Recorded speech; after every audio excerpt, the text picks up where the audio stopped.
India TV में आपका स्वागत करती हूं। कश्मीर में बारिश की वजह से अमरनाथ यात्रा फिर रुकी। बालतल मार्ग पर भूस्खलन से 5 श्रद्धालुओं की मौत। कश्मीर घाटी में तेज बारिश हो रही है, इस वजह से अमरनाथ यात्रा फिलहाल रोक दी गई है।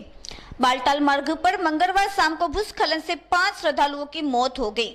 इनमें 4 पुरुष और 1 महिला शामिल है। पुलिस ने बताया कि बालताल मार्ग पर रेल पटरी और बरारी मार्ग के बीच जमीन खिसकने से यह हादसा हुआ है।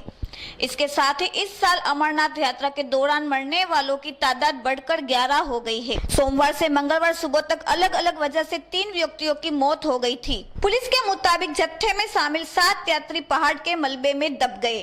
मौके पर मौजूद टीमों ने तुरंत बचाव कार्य शुरू किया। मलबे से निकले जाने तक 3 लोगों की मौत हो चुकी थी। पुलिस के मुताबिक मारे गए लोगों पर घायलों की पहचान अभी नहीं हो सकी है। इन्हें बालतल बस द्वारा हॉस्पिटल लाया गया है। अमरनाथ यात्रा 28 जून से शुरू हुई है और 16 दिन चलेगी।